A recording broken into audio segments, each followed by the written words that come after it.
നമസ്കാരം. മലയാളി വാർത്തയിലേക്ക് സ്വാഗതം. തലസ്ഥാന നഗരിയെ നടുക്കിയ നെടുമങ്ങാട് 1.5 വയസ്സുകാരൻ അർഷിദിന്റെ കൊലപാതകം കേരള മനസാക്ഷിയെ ഒന്നടങ്കം ഉലയ്ക്കുന്നതാണ്. അമ്മ അഖിലയുടെയും രണ്ടാനച്ഛൻ അഷ്കറിന്റെയും ക്രൂരതകൾക്കിരയായി ആ പിഞ്ചു കുഞ്ഞ് ഒടുവിൽ മരണത്തിന് കീഴടങ്ങുമ്പോൾ പുറത്തു വരുന്നത് മനുഷ്യത്വരഹിതമായ പീഡനങ്ങളുടെ ഞെട്ടിക്കുന്ന വിവരമാണ്.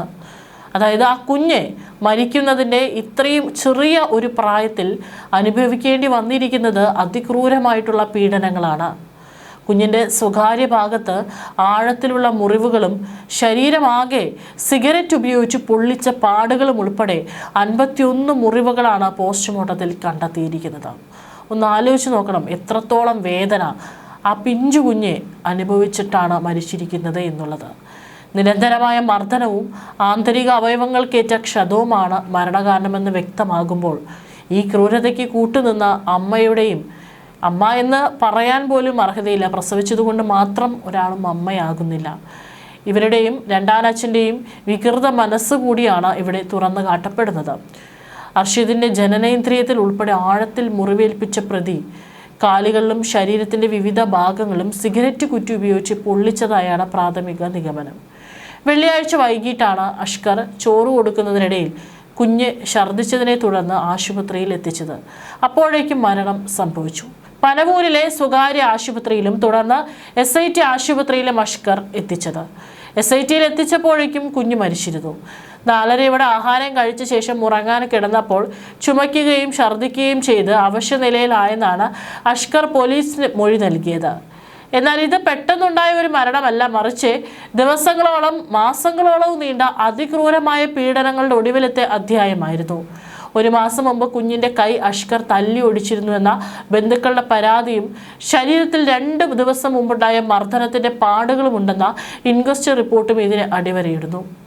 ഇത് സൈക്കിൾ ചവിട്ടിയപ്പോൾ വീണതാണെന്നാണ് അഷ്കർ നാട്ടുകാരോട് പറഞ്ഞത്. 51 മുറിവുകളും പരിക്കുകളുമാണ് പോസ്റ്റ്മോർട്ടത്തിൽ കണ്ടെത്തിയത്.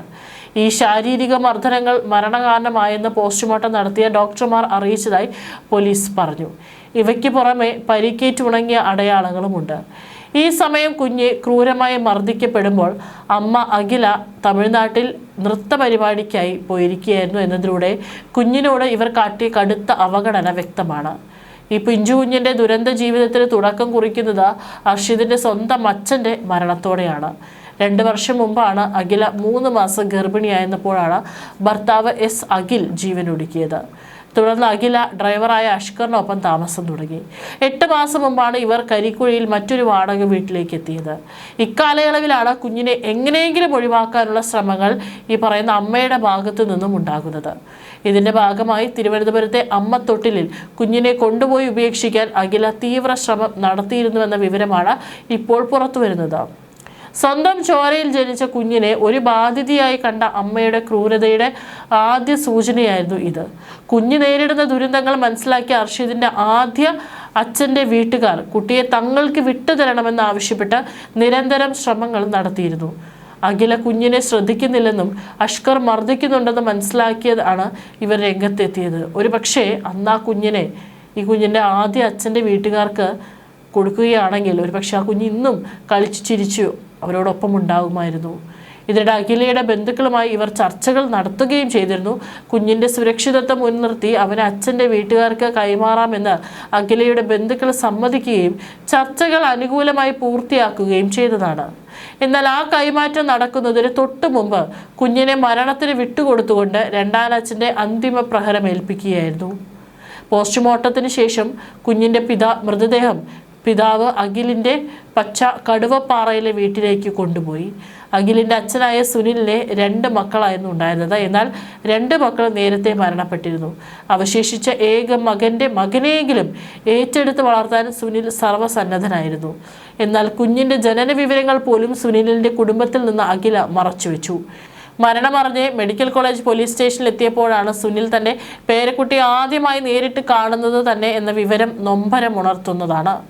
മരണത്തിൽ ദുരൂഹതയുണ്ടെന്ന് അഖിലിൻ്റെ പിതാവ് സുനിൽ കുമാർ ആരോപിച്ചു.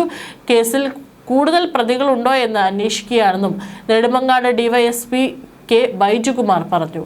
അഖില സ്ഥിരമായി തമിഴ്നാട്ടിലും മറ്റു സ്ഥലങ്ങളിലും നൃത്ത പരിപാടികൾക്ക് പോകുമായിരുന്നു. ഈ ഡാൻസ് ടീച്ചറുടെ പക്കലായിരുന്നു പലപ്പോഴും കുഞ്ഞിനെ നിർത്തിയിരുന്നത്. അഷ്കർ ഈ കുട്ടിയെ ഒട്ടും ആഗ്രഹിച്ചിരുന്നില്ലെന്നും നിരന്തരം ഉപദ്രവിക്കാറുണ്ടായിരുന്നുവെന്നും ഡാൻസ് ടീച്ചറാണ് സുനിലിനെ വിളിച്ചറിയിക്കുന്നത്. കുഞ്ഞിന്റെ മരണത്തിന് പിന്നാലെ അഖിലയുടെ അമ്മയും കുട്ടിയുടെ ആദ്യ അച്ഛനും ചേർന്നാണ് പ്രതികൾക്കെതിരെ ഗുരുതര ആരോപണങ്ങളുമായി നെടുമങ്ങാട് പോലീസിൽ പരാതി നൽകിയത്. തുടർച്ചയായ മർദ്ദനത്തെക്കുറിച്ചും അവഗണനയെക്കുറിച്ചും കൃത്യമായ വിവരങ്ങൾ ബന്ധുക്കൾ നൽകിയതോടെയാണ് നെടുമങ്ങാട് ഡിവൈഎസ്പിയുടെ നേതൃത്വത്തിൽ പോലീസ് അന്വേഷണം ഊർജിതമാക്കിയത്. അഖിലയെയും അഷ്കറിനെയും കസ്റ്റഡിയിലെടുത്ത് ചോദ്യം ചെയ്തപ്പോൾ അഷ്കർ കുഞ്ഞിനെ മർദ്ദിക്കാറുണ്ടായിരുന്നുവെന്ന് അമ്മ തന്നെ സമ്മതിച്ചു. വിശദമായ ചോദ്യം ചെയ്യലിനൊടുവിലാണ് അറസ്റ്റ് പോലീസ് ഇരുവരുടെയും രേഖപ്പെടുത്തിയത്. കുഞ്ഞിന്റെ ക്രൂരമായ കൊലപാതകത്തോടെ അഖിലയുടെ ആദ്യ ഭർത്താവ് അഖിലിന്റെ മരണവും ഇപ്പോൾ കടുത്ത സംശയത്തിന്റെ നിഴലിലാണ്.